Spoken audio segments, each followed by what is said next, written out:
Good morning पिलामाने तुम मानक मो संस्कृत एकेडमी चैनल को बहुत बहुत स्वागत। जो मैंने प्रथम कि मो वीडियो देखुंत से दयाकोरी लाइक करेंगे, शेयर करेंगे और सब्सक्राइब करदे।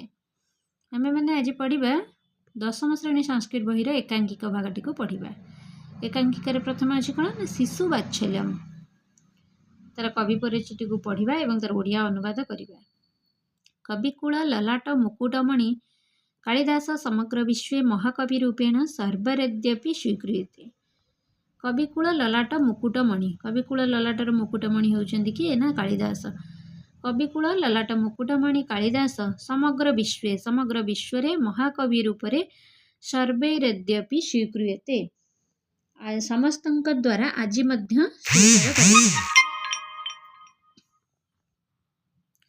महाकवि कालिदासस्य अनन्य प्रतिभया रचितेषु काव्येषु अभिज्ञान शकुन्तलम नाटकः रम्यत्वात् सर्वजनादृतः भवति। महाकवि कालिदासंकर अनन्य प्रतिभा रचना गुड़िक मध्य काव्य गुड़िक मध्यरु अभिज्ञान शकुन्तलम नाटकटी सब समस्तଙ୍କ द्वारा आदृत लाभ करिथाए। अत्यंत रमणीय जगो यह समस्तଙ୍କ द्वारा आदृत लाभ करिछि। अस्य नाटकस्य सप्तमाङ्कस्थितः दृश्यमेकं भवति रूपकामिदम्। एही नाटकर सप्तम अंकरे थिबा दृश्यटी रूपकामिदम्। सप्तम अंक स्थित गोटिए दृश्य एही रूपक अटे। महाकवि रूपकमेस्मिन् शिशो हठस्य माधुर्य तथा अप्रत्याशित रूपेण पित्रा सह पुत्रस्य मिलनः वर्णयित्वा इति वात्सल्यः जनयितुं चेष्टमान सार्थकः भूतः।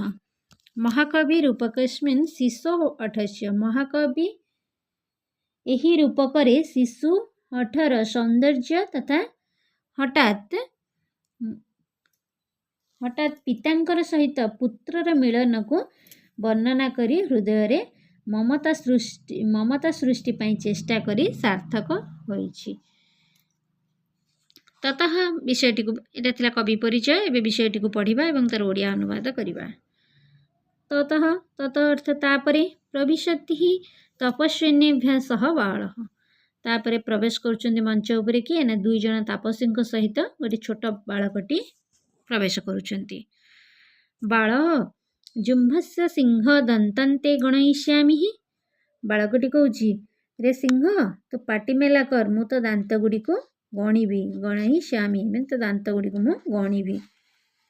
प्रथमा अभिनीत किम नौपत्या निर्विशेषाणि सत्वानि पीडयिष्यसि हंत वर्धते ते संग्रभ्यः स्थाने खलु ऋषिजनेन सर्वदमन इति कृत तेम नाम देयत। प्रथम तपस्वी जनक कौन कहूछि न अभिनीत, रे सिंह सॉरी दुष्ट, अभिनीत अर्थ कौन ना दुष्ट। किम नौपत्या निर्विशेषाणी सत्वानि पीडयिष्यसि, कहीं तो ये छोट जंतु मानू कष्ट दउछु। हंत, हंत अर्थ कौन ना हाय। वर्धते ते संग्रभ्य, तोर साहस बढ़ी जाउची। स्थाने खलु ऋषिजनेन, सेथिपाई एही आश्रम रे ऋषिकुलर लोक माने तो नाम सेथिपाई कौन देइचंदी ना सर्वदमन इति कृतम ते नाम देयम। तेणु तो ये ऋषिकुलर सब लोक माने तो ना कौन सर्वदमन बोली देइचंदी। जे समस्त को दमन करि पारे ता ना होछि सर्वदमन।